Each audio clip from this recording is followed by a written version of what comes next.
Baik ibu-ibu yang saya sayangi karena Allah, siang hari yang berbahagia ini suara jelas ke belakang? Ini suaranya ke telinga saya nih, limited edition ini, gak ada ini. Oke, baik ibu-ibu yang saya sayangi karena Allah, siang hari yang berbahagia ini, insya Allah kita akan membahas tentang satu tema yang belum saya sampaikan dalam majelis ini, yaitu tentang ayatul munafiq as-salasah. Ciri orang munafik itu ada 3. Ini pembahasan kareh sore ko Pak ya. Jadi siapkan jantung dulu, karena ini belum lagi saya sampaikan dalam majelis ini ya. Karena ini belum lagi saya sampaikan dalam majelis ini. Saya sampaikan sore hari yang berbahagia ini. Nanti kalau ada di antara kita yang merasa punya sifat-sifat yang saya sebutkan hari ini, jangan diulang lagi. Berdosa. Apa namanya? Berdosa. Segeralah hijrah kembali ke jalan yang benar ya, supaya kita tidak termasuk ke dalam golongan orang-orang yang nifak. Apa namanya? Nifak itu perbuatannya, munafik itu orangnya. Oke? Kita akan bahas. Ibu-ibu yang saya sayangi karena Allah, ciri orang munafik yang pertama adalah idza hadasa kadzaba. Kalau dia ngomong, dia bohong. Idza hadasa kadzaba. Kalau dia ngomong, dia bohong. Ibu usia-usia 40, 50 ini lagi enak-enaknya berdusta nih usia segini kayaknya ya kan. Contoh janjian kayak gini misalnya dengan teman-temannya. Udah di mana? Udah di mana? Tunggu dulu OTW nih ha. Padahal masih di rumah. Pernah? Oh ngaku Bu, cuman ini. Itu bohong Bu. Nah, mau nggak orang kayak gitu kita bilang munafik? Nggak mau kita. Tapi kenyataannya itu ciri-ciri orang munafik, betul? Rasa ya? Rasa ya? Iya. Daripada dia nggak marah. Oh, itu bukan bohong untuk kebaikan, tapi itu bohong menutupi kesalahan. Beda, Besti. Jangan Ustazah Nela dilawan, ya kan? Wah, biar teman saya itu gak risau. Marah dia supaya untuk menutupi kesalahan kita berdusta. Itu bukan untuk membuat teman kita itu menjadi nyaman, tapi itu kita dalam kondisi mengamankan diri. Tidak boleh. Nanti ibu boleh bohong dalam beberapa hal. Saya akan sebutkan. Silakan berbohong dalam hal yang saya sampaikan nanti. Oke? Yang jelas, idza hadasa kadzaba. Kalau ngomong gak boleh bohong.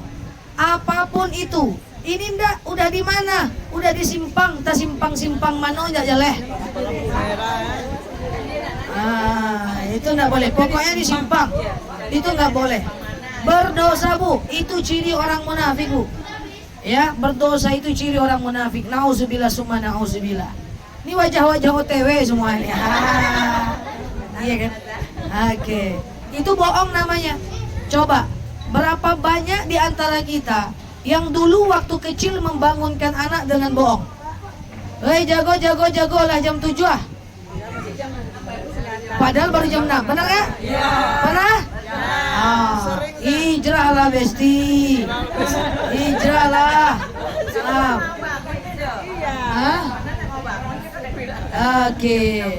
Nah jadi gini, kalau nggak mau bangun dia, justru dia makin nggak mau bangun besoknya. Contoh, ketika ibu bilang bangun udah jam 7 dibukanya matanya, woi masih jam 6 rupanya. Tapi dia nggak bisa tidur lagi Bu. Dia udah terbangun. Dia bangun Bu, tapi otaknya itu berpikir. Besok pagi Bu bilang, bangun udah jam 7. Terbuka matanya sedikit, palingan masih jam 6. Padahal betul jam 7. Udah nggak percaya lagi. Akhirnya dia nggak mau bangun. Bukan karena dia nakal, tapi dia tidak percaya dengan jam yang ibu sebutkan itu. Oke?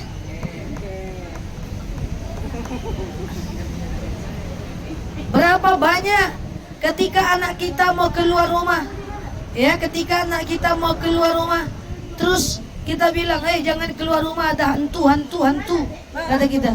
Padahal hantunya tidak ada loh. Berdusta, tak boleh, bohong.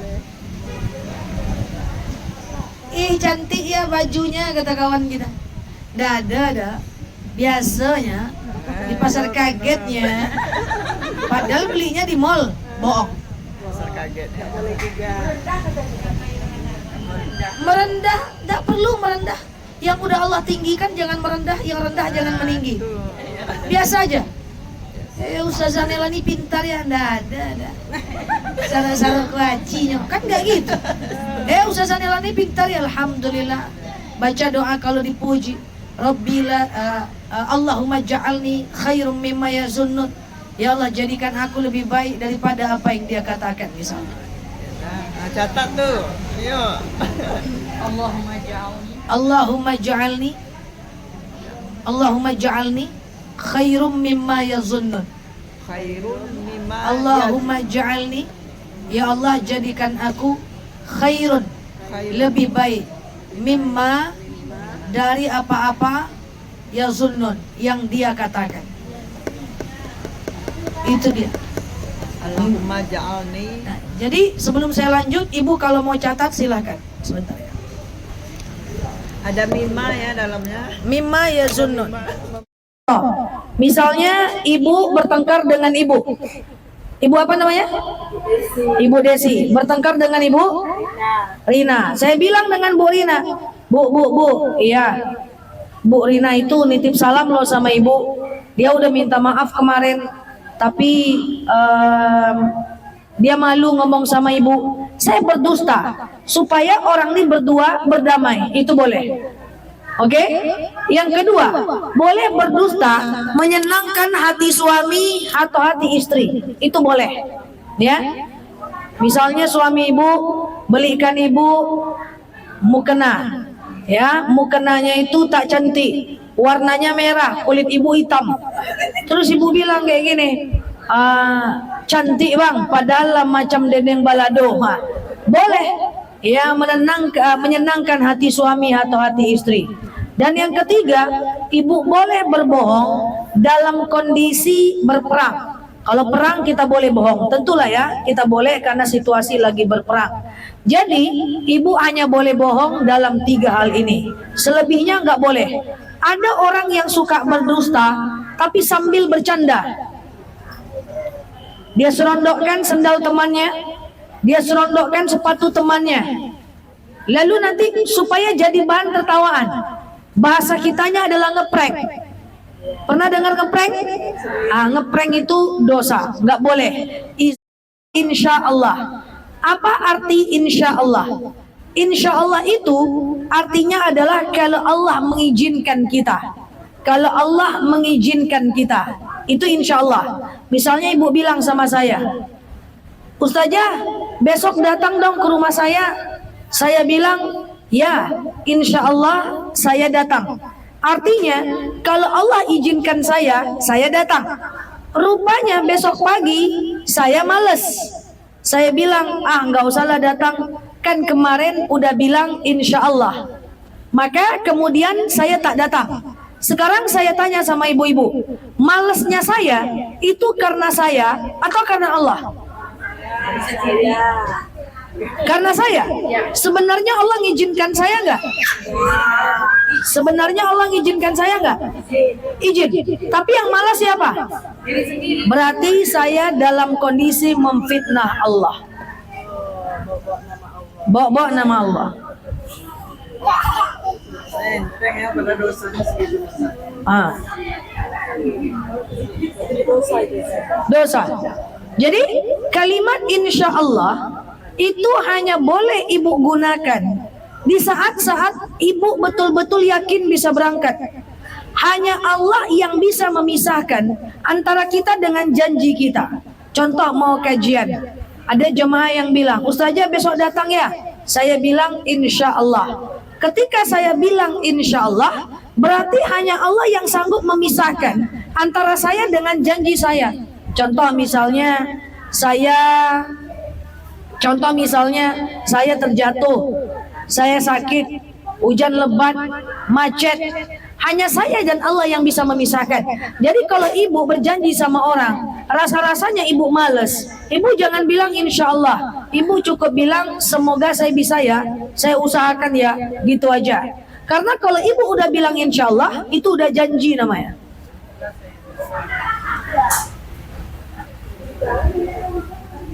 Berapa banyak selama ini ibu bilang insya Allah, tahu-tahu ibu nggak tepati, dosa.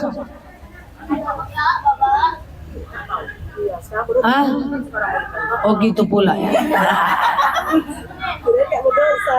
Iya. Contoh, anak ibu minta belikan permen, ma belikan permen ma, boleh.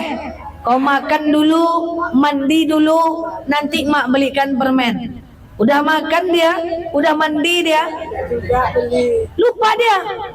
Kita ingat apa kata kita? Santai aja lah, luponya lah. Tapi itu janji nggak? Tepati. Nanti sampai rumah ngomong sama anak. Nak, waktu kau kecil dulu mungkin ada janji mak nggak ditepati, mak maaf lahir batin nak.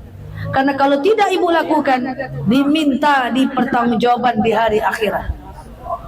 Cuma anak sendiri aja. Ya iyalah janji. Dosa.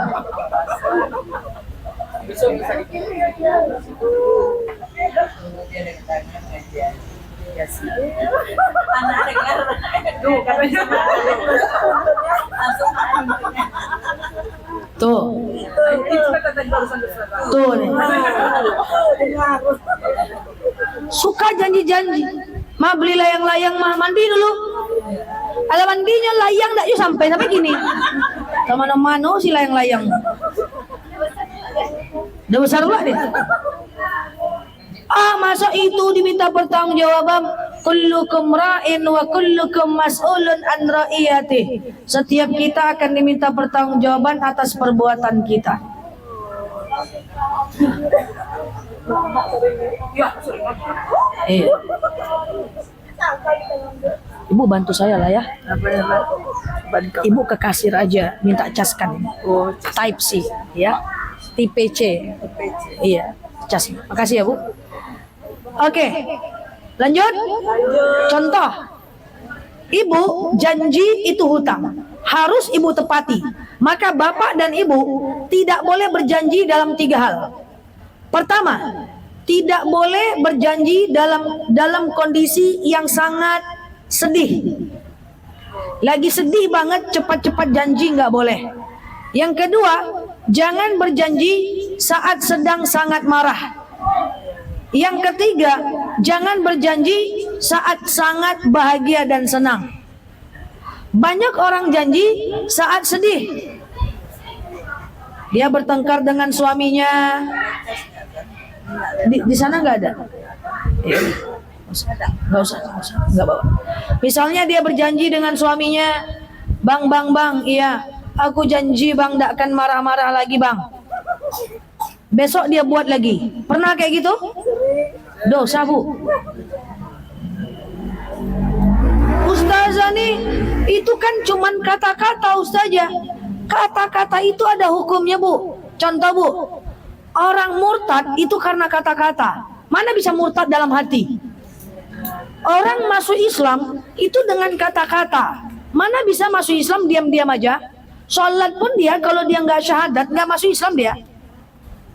Orang talak cerai Pak itu karena kata-kata. Mana bisa cerai dalam hati? Wah, suami ibu pergi 10 tahun tapi dia nggak ucapkan cerai, nggak jatuh talak. Nggak jatuh talak.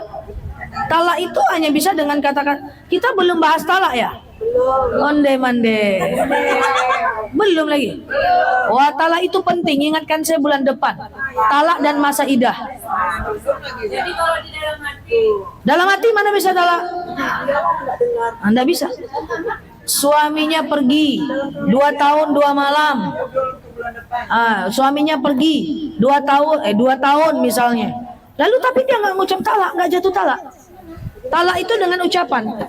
Nggak bisa. Suamiku udah pergi 2 tahun, aku nikah aja sama yang lain. Nggak bisa. Kalau mau urus surat cerai dulu. Tidak kan, nggak cerai. Walaupun ditinggal. Cerai itu cuma terjadi karena 4 hal. 1, bapak ngomong talak. 2, ibu menggugat ke pengadilan. 3, salah satunya murtad. Yang 4, salah satunya meninggal. Udah. Ada juga apa namanya yang jalan darat apa katanya pernah juga dengar Zah, dia pergi gitu Dia pergi tapi tidak bercerai. laut gitu jalan darat. Tapi kan nggak bercerai. Ya, gitu. Nggak jatuh talak. Kalau Enggak. bisa 3 bulan, Ustaz, Nggak jatuh talak. dia nggak kasih nafkah itu. Nggak nasihat. Coba baca sigot nikah. Ini buku nikah tak pernah dibaca. Coba baca buku nikah.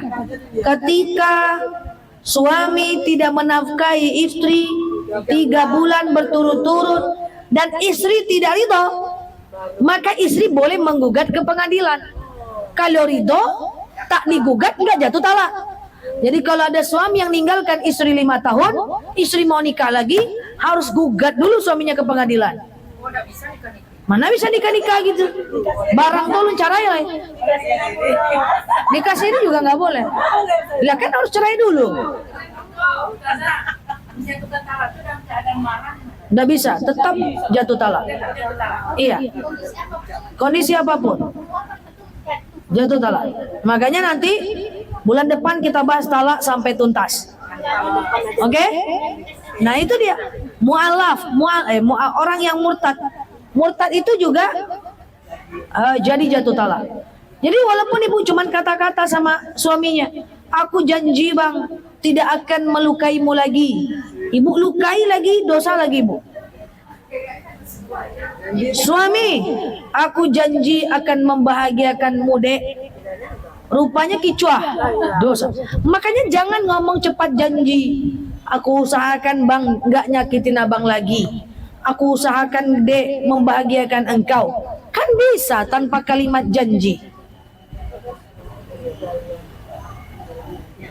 Makanya kemarin ada yang nanya sama saya, Ustazah, poligami tanpa istri pertama, tanpa kasih tahu istri pertama boleh nggak? Saya bilang sangat dianjurkan tahu istri pertama. Wa Rasulullah tanpa izin istri pertama.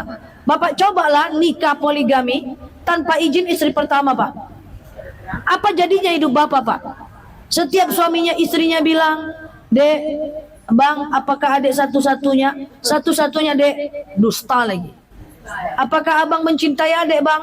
Pasti dek, padahal 2 istrinya lah. Nah ini serius ini.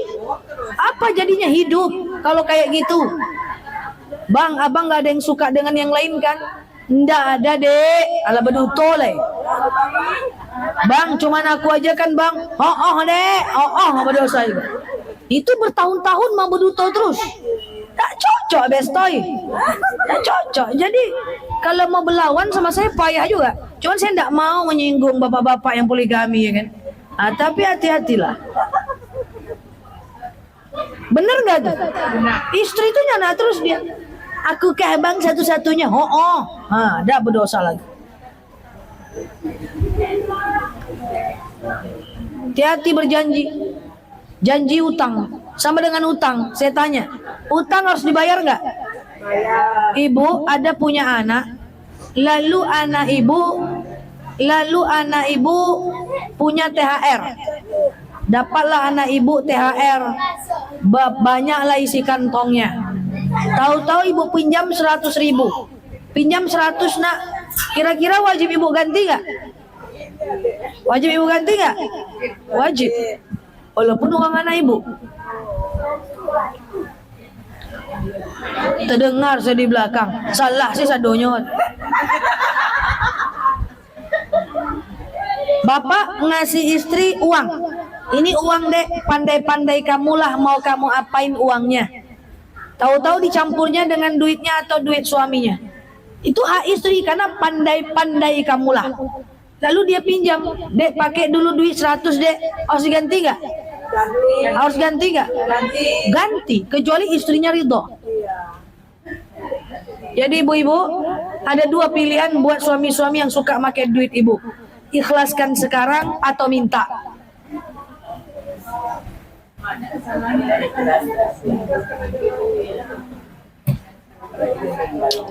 Dalam uang suami ada?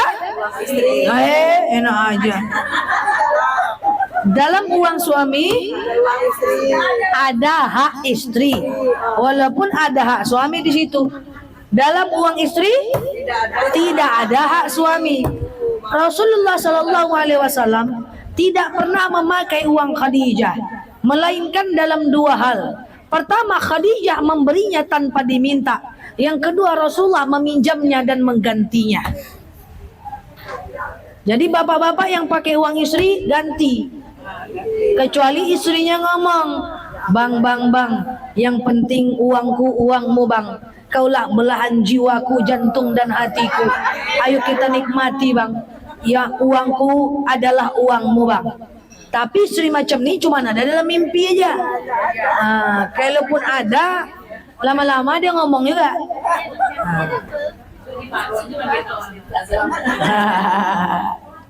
Paham saya nih? Jadi setiap janji tepati. Seperti hutang bayar. Makanya ada adab hutang piutang. Misalnya kalau ada kita minjam uang sama orang, dia nanya kapan mau dibayar. Kita bilang misalnya tanggal 10. Kalau tanggal 10 kita belum bisa bayar, ada baiknya kita datang dengan itikat baik kita.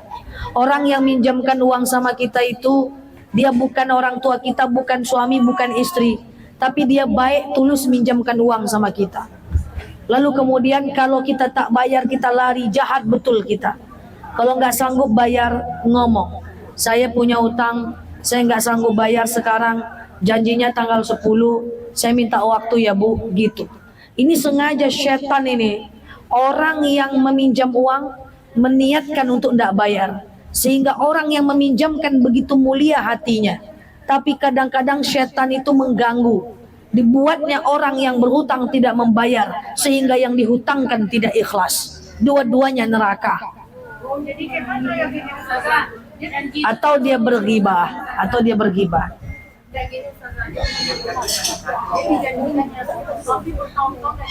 Ada dua pilihan, boleh ikhlas, boleh tidak. Kalau ibu ikhlas dapat pahala, kalau tidak ikhlas dia akan mencari ibu di yaumil akhir, tapi nggak boleh gosipkan dia. Gosipkan ini masuk neraka. Jadi didiamkan aja lah dia. Ya minta sama dia. Minta sekali dua kali. Diamkan, tapi ada dua pilihan. Ibu boleh ikhlaskan, boleh tidak. Kalau ibu ikhlaskan dapat pahala. Tidak ibu ikhlaskan, dia akan mencari ibu di yaumil akhir. Nanti umpamanya tidak kita ikhlaskan, dia mencari kita di yaumil akhir. Kita bagaimana gerakannya keikhlasan? Tentu kita kan tidak ikhlas. Kenapa semuanya banyak? Nanti dia akan memberikan pahalanya untuk ibu di yaumil akhir. Iya, tidak wajib ibu mengikhlaskan. Tapi jangan gosipin dia. Apalagi update status utang bayar, woi. Ini Tante, misalnya kayak problem kayak tadi itu Tante. Iya. Saya ngomong sama Wati, ini nggak ya, gue bilang gitu dan gue. Kita kan kayak diskusi atau pendapat, kan gibah itu. Iya. Tapi kan Minta pendapat. Dia mencari tempat bagaimana? Kalau mencari jalan keluar tidak ghibah. Riba itu menjelek, tergantung respon kawan ibu, Bu. Contoh, ibu cerita, Ustazah Nela tuh punya utang sama aku gak dibayar-bayarnya. Ustazah tuh memang bantu itu gosip dia. Tapi kalau dia bilang, tenang aja lah dulu, atau minta sama dia, atau coba kau tengok ahli warisnya ada nggak, minta sama dia, itu boleh. Gosip nggak gosip tuh tergantung respon orang tuh. Iya. Gosok makin sip. di pasangan gitu kan Bunda. Enggak, kita baik-baik.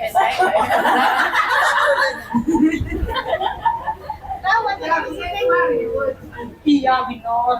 Oke? Nah, gitu dia. Hutang harus dibayar. Walaupun cuman jarum pentul saja. Hati-hati sama kawan.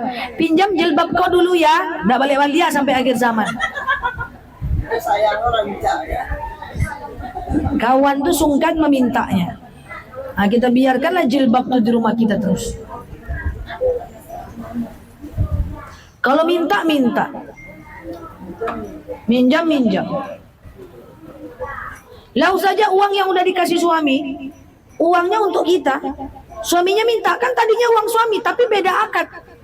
Yang pertama akad sedekah, yang kedua akad hutang piutang. Oke? Suami ngasih ibu uang, akadnya sedekah. Lalu uang itu ibu tabung.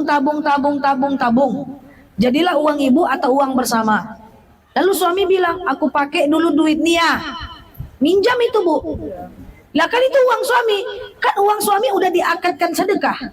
Ketika dia pinjam masuk akad kedua utang piutang. Kalau katanya nitip, Hah? suami nitip, aku nitip uang. Kalau nitip itu bukan uang ibu. Ibu pun tak boleh pakai, cuma nitip. Kalau nggak pasang, kita minjam, kita tak dapat bayar boleh. Dia minjam kita minta double. Kalau ke suami sendiri nggak apa-apa.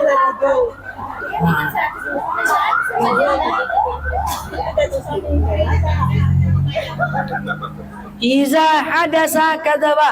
Kalau ngomong bohong. Iza wa'ada akhlafa. Kalau janji ingkar.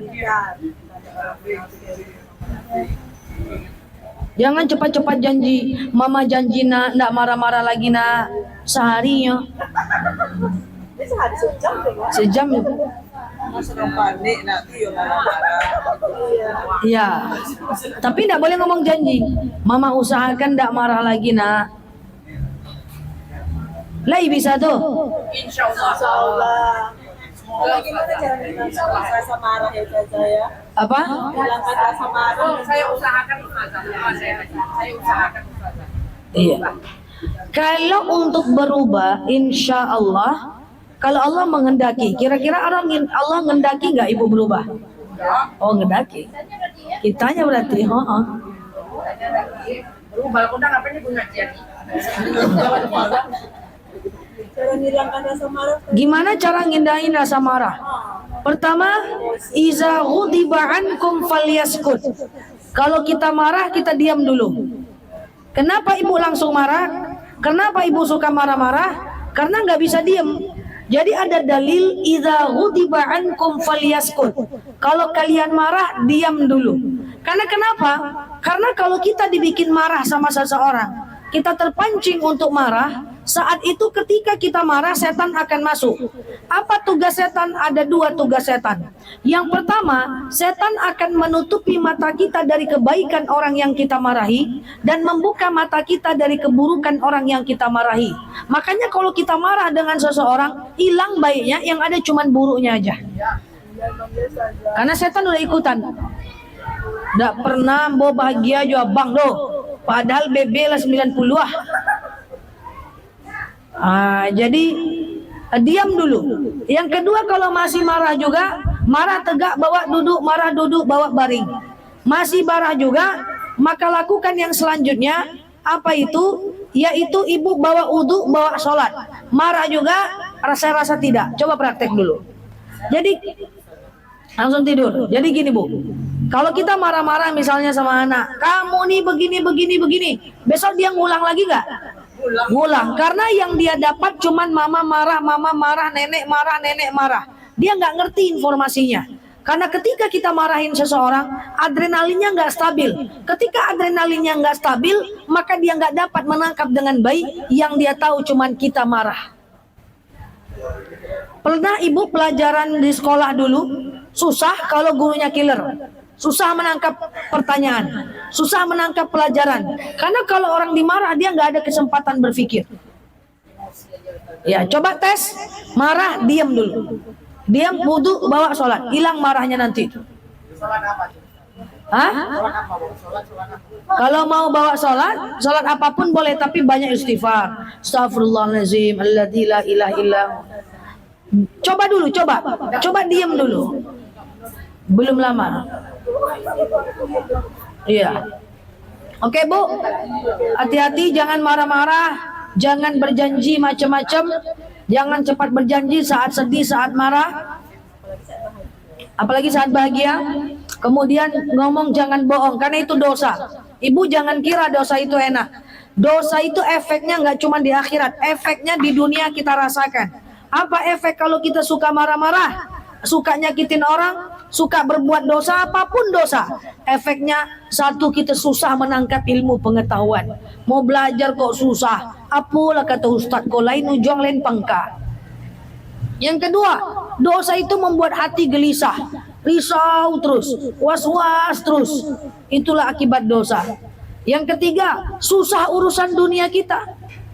Ngurus surat ini susah, masukkan anak sekolah susah, lo ke orang mudah kita susah, Anak mau masuk sini nggak lulus, mau masuk sini ditolak, ngurus KTP aja payah, ngurus kakak aja payah, susah urusan kita karena dosa. Dan yang ketiga, sempit rezeki kita karena dosa. Kalaupun lapang tak berkah dia.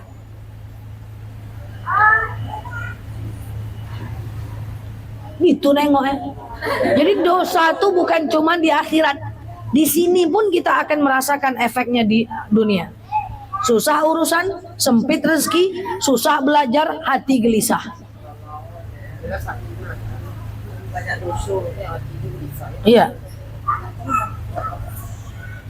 Oke, pertama idza hadasa kadzaba. Udah 3:30 aja. Kalau dia ngomong dia bohong. Idza wa'ada akhlafa. Kalau dia janji dia mungkir. Yang ketiga, idza tumina khana. Kalau dipercaya dia khianat. Bu, idza tumina, dipercaya dulu baru dia berkhianat. Dipercaya dulu baru dia berkhianat. Ibu-ibu yang saya sayangi karena Allah, pengkhianat itu datang dari orang dekat. Gak mungkin yang mengkhianati kita tukang parkir, gak kenal dia sama kita. Pengkhianat itu biasanya datang dari suami, istri, anak, tetangga, sahabat, besti, mertua, ponakan, sepupu, teman. Karena orang yang berkhianat itu orang dekat. Makanya kita tak perlu banyak terlalu dekat dengan orang. Makanya ada 4 golongan. Pertama adalah musuh. Siapa dia orang yang jadi musuh kita? Orang yang jadi musuh kita itu cuman kafir harbi namanya. Siapa namanya? Kafir harbi itu adalah orang yang memusuhi kita, orang kafir kayak Israel itu musuh kita. Kalau kafir tidak memerangi kita, bukan musuh kita, dia kawan kita. Kayak ketemu kawan-kawan non muslim, itu kan kafir, tapi dia bukan musuh kita karena dia tidak memerangi kita. Yang kedua ada namanya teman.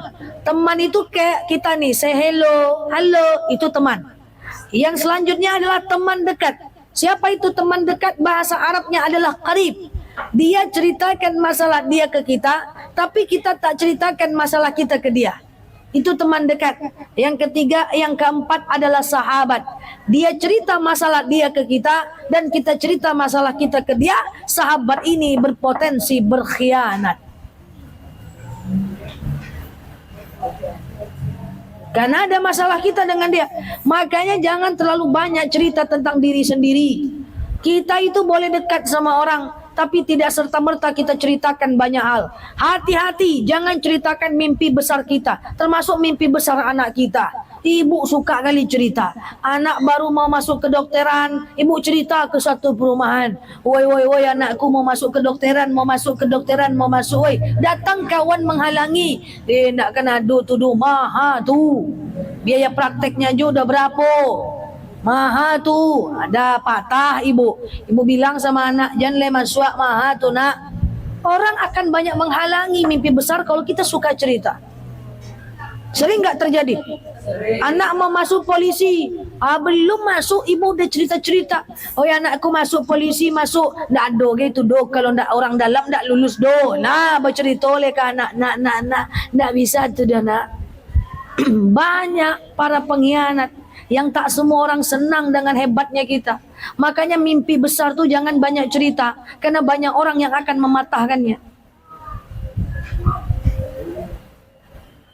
Masa iya mahal tuh biaya kedokteran.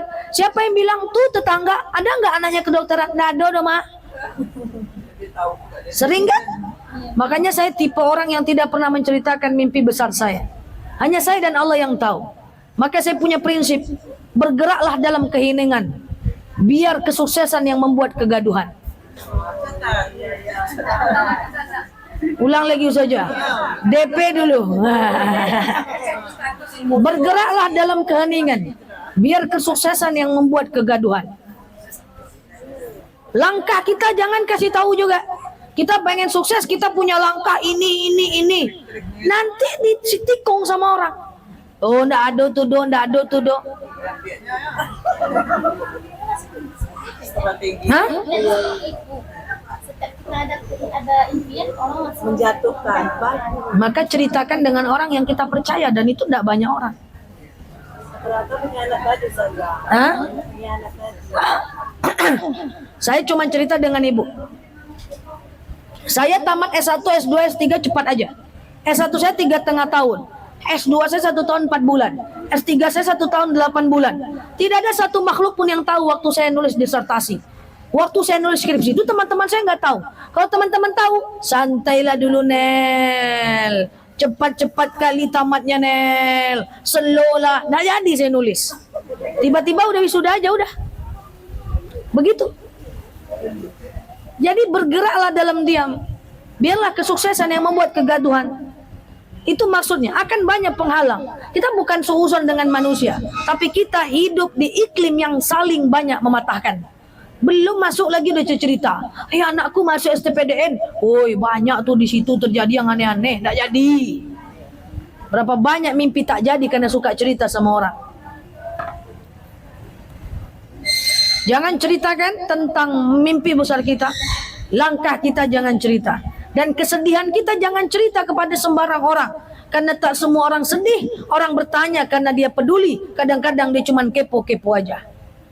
Ceritakan kesedihan kita kepada orang yang peduli dengan kita. Oke? Saya yakin ibu tidak pengkhianat. Tapi saya agak ragu nomor 1 dan 2 tadi. Berubah.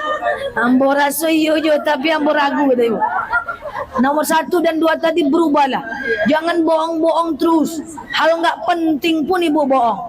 Datang orang ke rumah ibu, ibu kasih air putih, silakan diminum, iko yang adonyo. Padahal di dalam ada madu, ada susu, ada sirup. Bohong dah?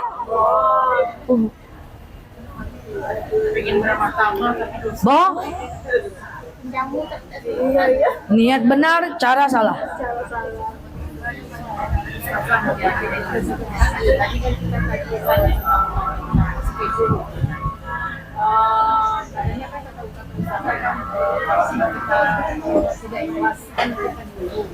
Maksudnya jangan diceritakan pasti dia akan kalau udah terima. Mohon maaf lahir dan batin sama dia. Jadi hari ini kalau udah terlanjur menceritakan orang, ucapkan mohon maaf lahir dan batin. Catat nama orang-orang yang pernah ibu ceritakan itu. Nah, lakukan semampunya. Ya.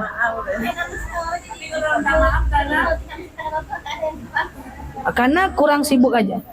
Makanya kenapa negara-negara modern itu mereka individualis, kelebihannya mereka jarang ceritakan orang. Karena mereka sibuk dengan pekerjaannya. Kalau awak dek tak do keraju, jujur aja lah. Karena hidup ini kan ada energi. Energi ini tergantung untuk apa? Orang yang sibuk energinya habis dengan kesibukan. Orang yang kerja habis dengan kerjaan. Orang yang punya banyak anak akan habis dengan anak yang banyak. Tapi kalau orang nggak banyak energi, dia akan lakukan dengan berghibah. Jadi saya pastikan orang-orang yang suka ghibah itu kurang karajo. Enggak loh Ustaz, orang itu datang ke rumah kita Ustaz. Itu karajonya. Kadang-kadang kita tersempit urusan. Kalau kita udah sempit, datang dia ke rumah kita, ngajak kita bergibah. Caranya gimana? Sebutkan kebaikan orang yang dia gibahkan itu, Bu. Ibu gibahkan ke saya, Bu apa tadi namanya? Bu Desi. Woi, Bu Desi itu ustazah. Sekali-kali datang pengajian tapi ngangak-ngangak aja ustazah. Contoh. Saya sebutkan kebaikannya, contoh. Biar paham nih ada contoh. Walaupun gitu yang penting dia tetap datang, Bu. Gitu, baru nggak ghibah. Tapi kalau ibu sambung, nah karena ibu, aja tadi. Iya, tapi kan kita tuh enak kan? Bu, ghibah tuh enak betul. Tapi kakak saya juga bilang ghibah tuh enak. Tapi saya mau kasih satu hal kepada ibu, Bu, sebagai penutup, man lam yahfazu aiban naf, lam yahfazu aiban nafsik. Siapa yang tak bisa tutup aib manusia, Allah juga akan buka aibnya. Allahu a'lam bishawab. Deh gitu penutupnya rupanya. Banyak.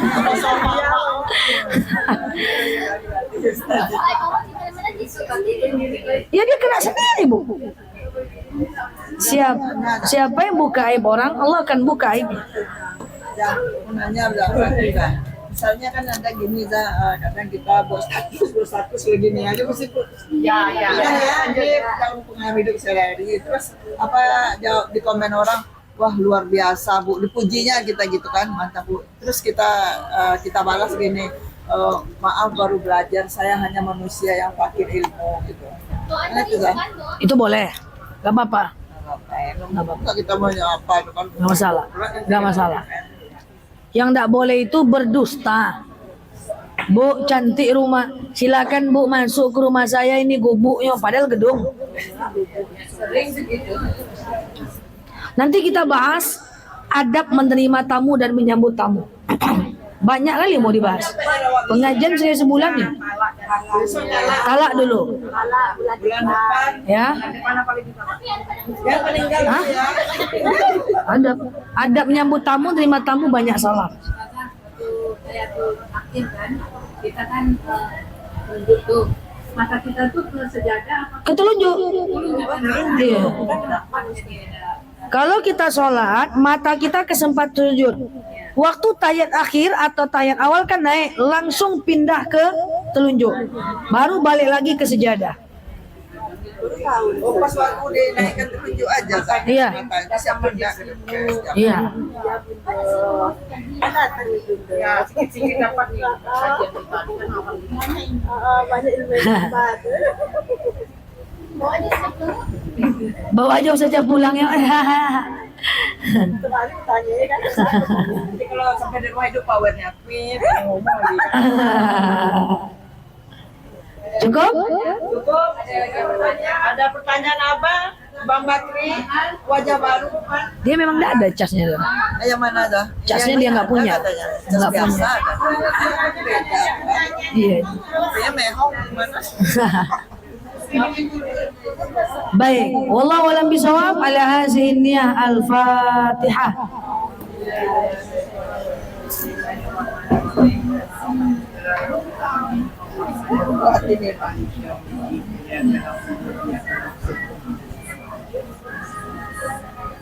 Amin ya Allah, amin ya Rahman, amin amin ya mujibah sa'ilin. Allahumma salli ala Muhammad wa ala ali Muhammad. Allahumma inna nas'aluka ridhaka wal jannah, na'udzubika min sakhatika wan nar. Allahumma inna nas'aluka salamatan fi dinina, afiatan fi jasadina, ziyadatan fi ilmina, barakatan fi rizqina, taubatan qablal maus, rahmatan indal maus, maghfiratan ba'dal maus. Allahumma hawwin 'alaina fi sakaratil maus, najatan minan nari wal afwa 'indal hisab. Allahumma antas salam minkas salam wa ilaika ya'udu salam, fahyina rabbana bis salam wa dakhalnal jannata darus salam, tabarakta rabbana wa ta'ala ya hazal jalali wal ikram. Allahumma inna na'udzubika minal hammi wal hazan, na'udzubika minal ajzi wal kasal, na'udzubika minal jubni wal bukhli, na'udzubika min ghalabati dani wa qahari rijal. Allahumma yassir alaina umurana wa la tu'assir alaina umurana ya rabbal alamin. Allahumma istajib du'ana ya Allah, sajib du'ana ya Rahman ya Rahim ya mujibas sa'ilin. Allahumma salli ala Muhammad wa ala ali Muhammad. Subhana rabbika rabbil izzati amma yasifun, salamun alal mursalin, alhamdulillahi rabbil alamin. Assalamualaikum.